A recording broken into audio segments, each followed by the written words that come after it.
दिल्ली का निहाल बिहार इलाका, जहां हर दिन की तरह चहल पहल थी और लोग अपनी जिंदगी की भाग दौड़ में लगे थे। लेकिन उस एरिया का एक ऐसा घर जहां जिंदगी हमेशा के लिए थम चुकी थी। ये कहानी है 31 साल के सॉफ्टवेयर इंजीनियर विनय गुप्ता की। एक ऐसा युवा जिसके घर में कुछ महीने पहले ही दो जुड़वा बच्चों की किलकारियों से खुशियां आई थीं। लेकिन कौन जानता था कि बच्चों की एक छोटी सी दवा, एक मामूली सी कहासुनी इस हंसते खेलते परिवार को तबाह कर देगी और चिता बन जाएगी। बता दें कि 3.5 साल पहले विनय की रेखा नाम की युवती से शादी हुई थी। घर में सब कुछ ठीक ठाक चल रहा था और परिवार खुशी से रह रहा था। जब तक कि घर में छोटी छोटी बातों को लेकर दरारें नहीं आने लगी, तब तक घर में सब कुछ ठीक ठाक था। घटना वाले दिन से ठीक 2 दिन पहले भी पति पत्नी के बीच कुछ अनबन हुई थी। विवाद इतना बड़ा कि विनय अपने ही फ्लैट पर सोना छोड़ गया और वह बाहर रहने लगा। लेकिन वारदात के दिन जब वह सिर्फ नहाने के लिए कपड़े लेने अपने कमरे में गए, तो विनय को क्या पता था कि उनका ये आखिरी दिन होगा। मीडिया रिपोर्ट्स के अनुसार परिवार का आरोप है कि मामूली सी बात, एक जुड़वा बच्चे की आंख के पास हुए दाग की दवाई लेने को लेकर विवाद शुरू हो गया और झगड़ा हुआ, जिसके बाद एक खौफनाक साजिश में बदल गया। आपको बता दें कि विनय की मां ने, रेनू ने बताया कि उनके पिता उस खौफनाक मंजर को याद करके आज भी कांप उठते हैं। ये भी बता दें कि पत्नी ने कथित तौर पर अपने मायके वालों को फोन कर बुलाया और फिर उस घर के भीतर जो हुआ वह हर किसी की रूह कपा देने वाला काफी था। आपको बता दें कि जो घर के भीतर हुआ, इसे सुनकर हर कोई कांप जाता है।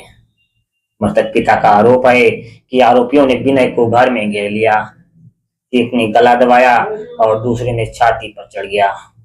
सबसे डरावनी बात यह थी कि विनय की पत्नी वहीं मौजूद थी और सब कुछ अपनी आंखों से देख रही थी और पूरी तरह खामोश होकर तमाशबीन बनी थी और अपनी गुस्सा को निकाल रही थी। पुलिस ने तुरंत कार्रवाई करते हुए 4 आरोपियों को जेल भेज दिया है। लेकिन विनय के परिवार का दर्द कम नहीं हुआ। उनका कहना है कि मुख्य साजिश में शामिल 2 आरोपी, मृतक का ससुर और उनका चचेरा भाई, अभी भी पुलिस की पकड़ से बाहर है। और इन सबके बीच सबसे बड़ा एक सवाल छोड़ जाता है उन 2 मासूम बच्चों का, जो महज 5 महीने 10 दिन के जुड़वा पैदा हुए थे, जिनके सिर से पिता का साया हमेशा के लिए उठ गया। विनय की बहन कीर्ति और उनके पति उन मासूमों को अपनी सुपुर्द में ले लिया, क्योंकि उस माहौल में बच्चों का रहना भी अब खतरे से खाली नहीं था।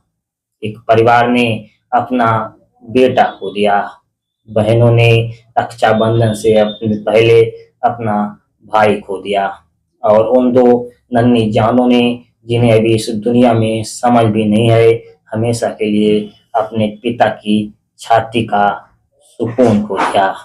बता दें कि एक छोटी सी बात यहाँ तक पहुंच गई कि विनय की हत्या कर दी गई। ये कहानी सिर्फ एक हत्या की नहीं, ये उस अहंकार, उस घरेलू कलह और उस अंधी जिद का आईना है जो रिश्तों को लील जाती है। सवाल ये नहीं है कि कानून अपना काम करेगा या नहीं, सवाल ये है कि छोटी छोटी बातों पर इस तरह जिंदगियां खत्म हो जाना ही हमारे समाज का अंजाम बन चुका है।